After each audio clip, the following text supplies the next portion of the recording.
What's up, guys? This is Emmanuel from TeamDBZ Biscuit, and today we're coming at you with a Dinomist deck profile. This is a deck you guys should really check out. It's going to be getting better. You're coming to master rule change. So let's jump in this deck profile and let's see what we're coming at you with. We're running one Dinomist Spinos and one Dinomist Rex. These two are the beaters for the deck. Spinos is just good for that beatdown damage, being able to do direct attacks, and can really do some massive damage depending on how you have your board set up. Rex is good for getting that spot removal and also getting that boost damage, so it's very useful also. I'm running 3 Ceratops. This card is very good for getting that special summon. You know, if you have monsters out there that you control, just Dinomist monsters, just get this guy out there on the field very easily, very special summon. Very helpful.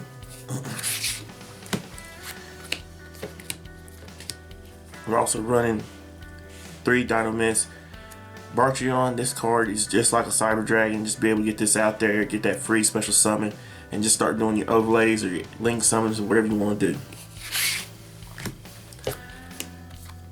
Also running 3 Dinomist Patreon. This is your stratus for the deck. Whenever you destroy a card by battle, this card's going to allow you to get a search of a Dinomist card, and that's very crucial because it can help you search out any of your Dinomist cards, which is very helpful. And this card is going to help you get that beatdown damage on your opponent.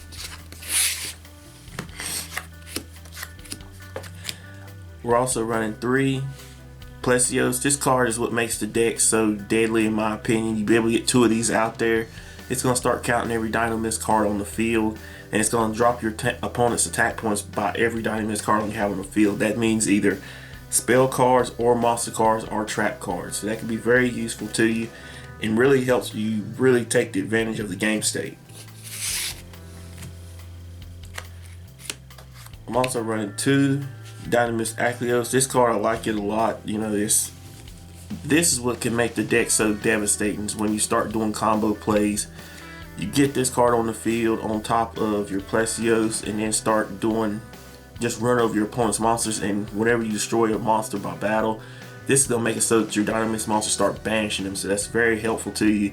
They start getting problematic cards on the field, you start dropping their attack points down and then banishing those problematic monsters out, and that can be very helpful for your opponent. I'm also running 1 Stegosaurus. Stegosaurus, I like it too. I'm debating on bumping it up to 2, but right now I'm using it at 1. It's very useful for if your Dinomist monsters battle, it makes it so it just pushes them straight off the damage step. So that's very helpful, very helpful. Speaking of, all the Dinomist monsters get the effects. You know, if they're targeted, if they're in the pin scales, you can blow off the pin scales, keep them from destruction or battle or damage of card effects, things like that. It's very helpful too. I'm running 1 Abyss Actor Curtain Raiser. We just want to get that extra free special summon. Also, too, it's a level 7, so it helps us sneak under and get extra special summons too. And lastly, for the monsters, running 1 Spellbook Prophecy. This guy is very helpful. The deck is mostly water, except for the Curtain Raiser, so it helps out a lot. You get to do a lot of plays, get a lot of draw, get a lot of resources out. You use this as your main normal summon, and usually you pendulum summon out your Dinomist monsters. But that's it for the monsters. For the spell cards, I'm running 2 Digonic Power Overload. This card's a fairly good card for Dinomist. I like it a lot. I wish it said Dinomist in the name, that way it could be searchable. That's the bad part. We're also running 1 Terraforming on top of that to go along with it. This card makes it so that your opponent in the battle phase can't activate any of their card effects, until the end of the damage step. So that can be very helpful, getting over cards, making sure your opponent can't activate certain effects. Very helpful. Also, too, it gives the Dinomist a 300 attack point and defense boost.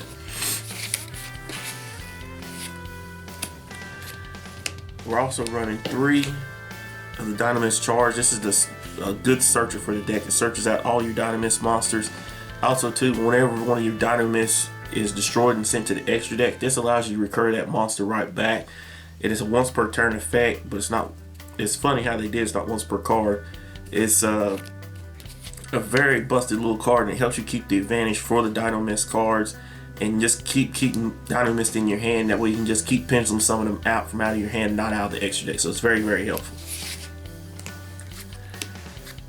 Also running 2 Spellbook of Secrets and 2 Spellbook of Knowledge. This really helps the resource game for the deck to be able to get the searches and the draw engine for the deck going.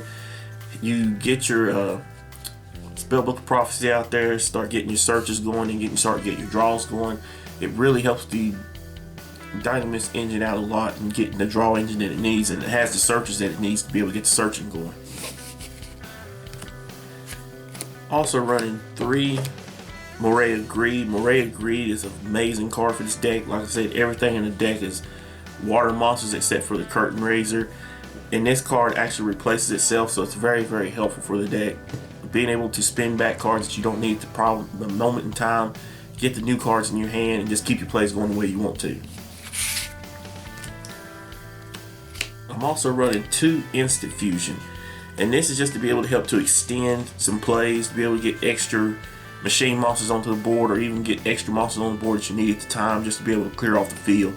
Instant Fusion helps the deck out, you know, just to really, if nothing else, just to make sure your opponent has to waste a hand trap. And lastly, for spells, I'm running 2 Limited Removal. A lot of people don't like this card to play Dinomist, but I really enjoy this card. One, I use it as a defensive card. I'll set it on the back row. If my opponent gets too hefty in the battle phase, I'll just flip it on them and make them do damage to themselves. If I'm gonna lose a monster, I might as well lose it that way. But also too, Spinos, if you use this while you got Spinos doing his major attack damage or Rex, very, very helpful to get that attack point boost and just running over your opponent and get the game hit. But that's it for the spell cards. For the trap cards, I'm running 3 Dinomist Howling. This is an amazing card for the Dinomist to be able to just flip this card, set up your pin and scales, and also to give a interruption play with a bounce of one of your opponent's cards is very, very helpful. This card really puts in a lot of work for the Dinomist deck. But that's it for the main deck. For the extra deck, I'm running 1 Panzer Dragon and 1 Thousand Eyes Restrict. This is the instant fusion targets. You know, Panzer Dragon is going to help you get to your machine XYZ plays, or just put an extra body on board this machine. Very helpful, very useful.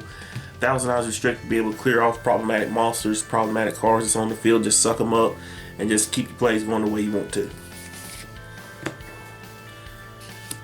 I'm also running 1 Cyber Dragon Infinity and 1 Cyber Dragon Nova.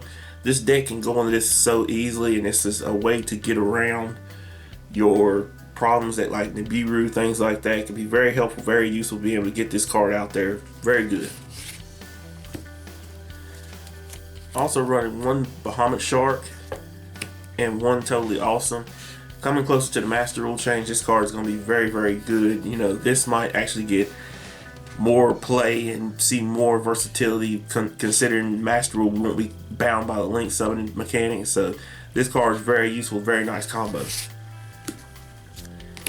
I'm running 1 Tornado Dragon. This is just to make sure we clear off that back row. You don't want to see no back row with this deck.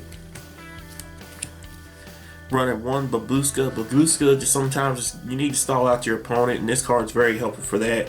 Making sure that your opponent, you know, they have to go into a link summon play to be able to get around this, but also too, being able to shut off those monster effects, very helpful.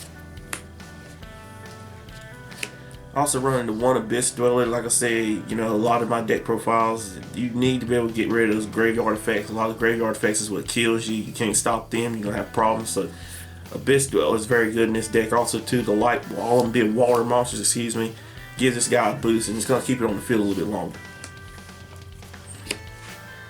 Also running 1 Gaga Cowboy. This deck, if you don't get the damage in, you can easily go into a Gaga Cowboy, and just make sure that you finish off your opponent the way you want to.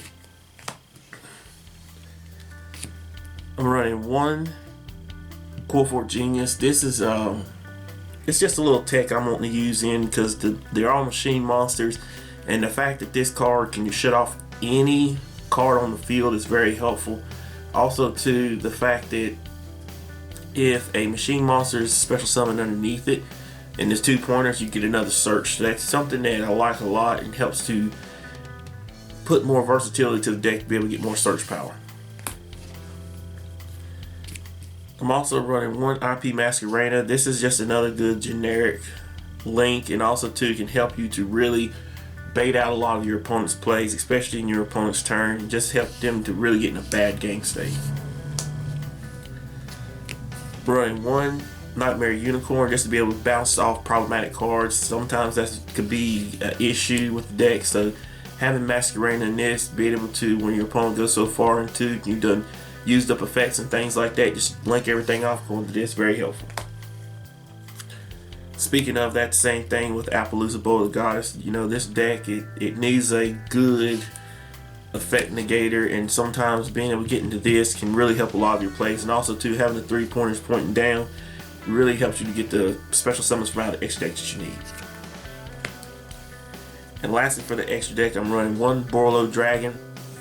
Borlo Dragon is just all around good. Like I say, you know, a lot of people like to run Borlo Sword, and that's fine. I mean, I just like Borlo Lord, just be able to when I attack, take your problematic monster, bring them from outside of the field, and keep that hit going. But that's it for the deck profile, guys. Leave a comment in the comment section below. Let us know what you think. If you're new to the channel, be sure to hit the subscribe button.